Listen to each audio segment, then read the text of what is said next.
मेरे प्रिय भाइयों बहनों, आप कौन से राज्य में जीना चाहेंगे? ईश्वर का राज्य, अल्लाह का राज्य, राम राज्य, आप कौन से राज्य में जीना चाहेंगे? यदि आप राम राज्य में जीना चाहते हैं तो हमें वोट दीजिए। मैं एक सच्चा राम भक्त हूं। यदि आप ईश्वर के राज्य में जीना चाहते हैं तो मुझे वोट दीजिए, क्योंकि मैं सच्चा ख्रिस्तीय हूं। यदि आप अल्लाह के राज्य में जीना चाहते हैं तो मुझे वोट दीजिए, क्योंकि मैं सच्चा मुसलमान हूं।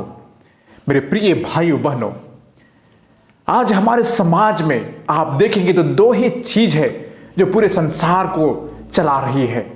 एक है पॉलिटिकल पार्टी और दूसरा है रिलीजियन। और इसके बिना भी हमारा संसार यह चल नहीं सकता है। यदि पॉलिटिकल पार्टी भी हमारा देश में नहीं रहे तो हमारा समाज, हमारा देश नहीं चल पाएगा। यदि हमारे जीवन में धर्म कर्म ना हो, रिलीजन ना हो, फिर भी हमारा आत्मा, हमारा जीवन अंधकार में जिएगा। दोनों जरूरी है, लेकिन दोनों का कार्य अलग है। जब हम पॉलिटिकल पार्टी की बात करते हैं तो उनका कार्य यही होता है कि हम समाज को चलाएं और हमारे देश के लिए, हमारे शरीर के लिए देख रेख करें। और जब हम रिलीजन की बात करते हैं, धर्म की बात करते हैं, तो उनका यही कार्य होता है कि वे आत्मा को देख रेख करें, आत्मा को स्वर्ग की ओर ले चले। एक का काम है आत्मिक रूप से उन्हें खिलाना पिलाना, और दूसरा का काम है शारीरिक रूप से उन्हें खिलाना पिलाना। लेकिन आज क्या हो रहा है? आज हमारे संसार में इन्हीं दो चीजों से बहुत सारे चीज और शैतानिक कार्य शुरुआत हो गई है। यह आज नहीं, लेकिन परियों से पहले। आज हमारे सुसमाचार में हमारे प्रभु ईसा मसीह भी यही कहते हैं कि आप सबों के चलते स्वर्ग का राज्य बंद पड़ गया है। आप तो खुद स्वर्ग राज्य में प्रवेश नहीं करोगे, दूसरों को भी प्रवेश करने से रोक दे रहे हो। इसलिए आप सबों को धिक्कार। प्रभु यीशु ख्रिस्त, शास्त्री, फारिसी, इन लोगों को धिक्कारते हैं, क्योंकि आपके चलते लोग स्वर्ग राज्य में प्रवेश नहीं कर रहे हैं। आप जानते हैं क्यों? क्योंकि हम धर्म के नाम पर लोगों को गुमराह करते हैं, हम लोगों को सच्चाई नहीं बताते हैं। इसी के कारण लोग बुरे रास्ते पर चल रहे हैं।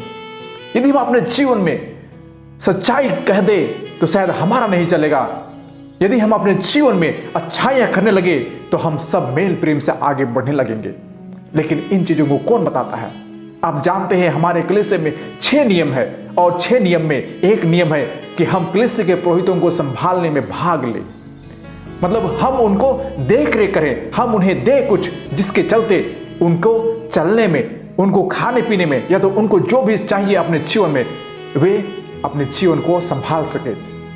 लेकिन पुरोहित कई बार होती है कि हम केवल इस नियम को ज्यादा ध्यान देते हैं। लोगों को हम बोलते हैं कि आप कुछ दीजिए, पुरोहित को संभालना आपका काम है।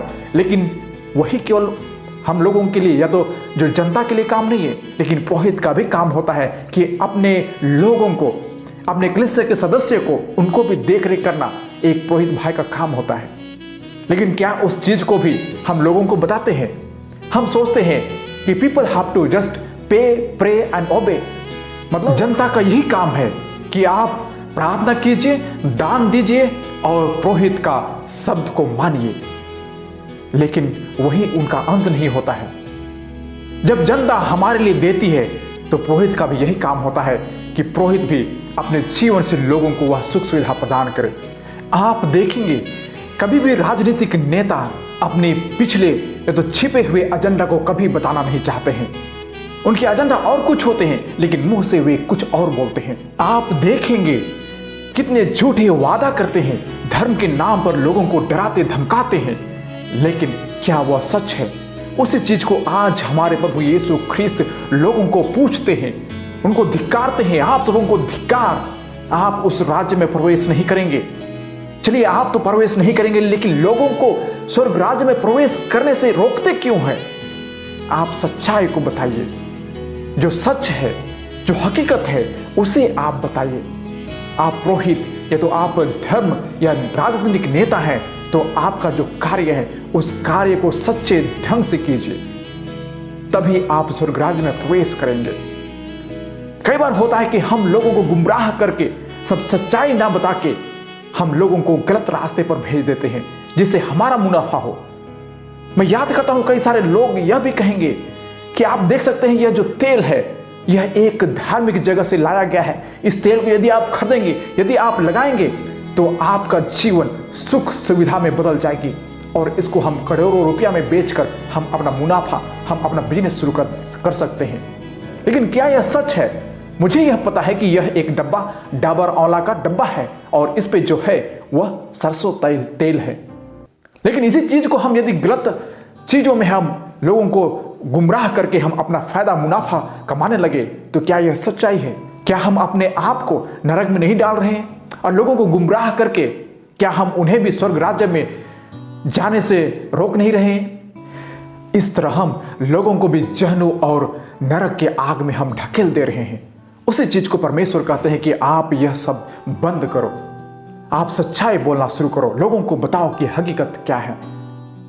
आप जानते हैं एक पुरोहित का कार्य क्या है और एक निरीह मनुष्य का कार्य क्या है। हम यह भी नहीं कह सकते हैं कि केवल पुरोहित अपनी ओर से सब कुछ करे और जनता चुपचाप रहे।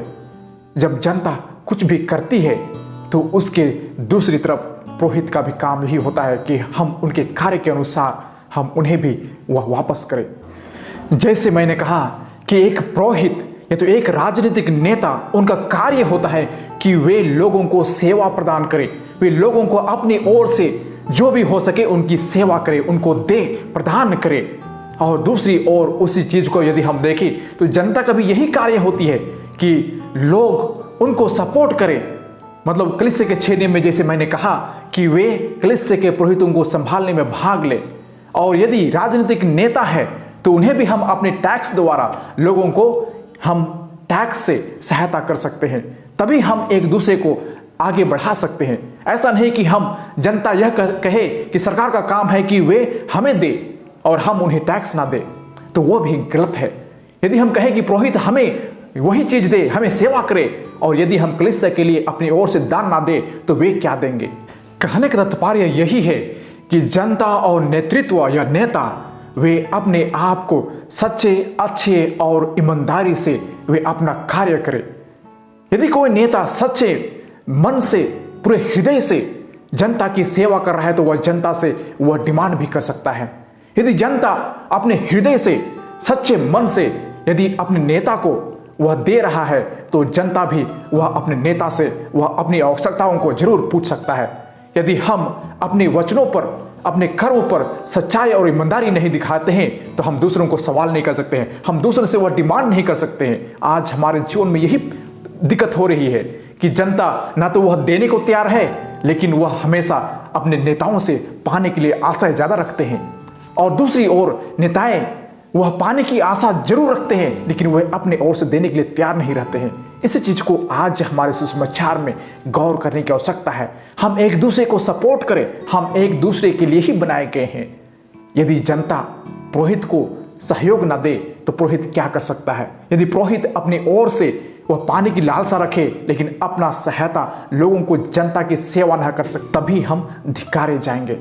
इसलिए यह धिक्कार केवल राजनेता, केवल पुरोहित भाई बहनों के लिए नहीं है, लेकिन हम सभी जनता के लिए भी है। हम सभी जो सच्चाई, ईमानदारी और अपने हृदय से कार्य नहीं कर रहे हैं तभी हम धिक्कारे जाएंगे, अथवा हम सभी ईश्वर के राज्य में प्रवेश करने दिए जाएंगे। आइए हम सभी लोग आज मनन चिंतन करें, ईश्वर से प्रार्थना करें कि प्रभु हमें आपके राज्य में प्रवेश करने दे। आज हमें वह धिक्कार ना दे, लेकिन हम सच्चे हृदय से आपके पास आ रहे हैं। आइए हम सभी कुछ देर मौन रहे और हम परमेश्वर से यह कृपादान मांगे।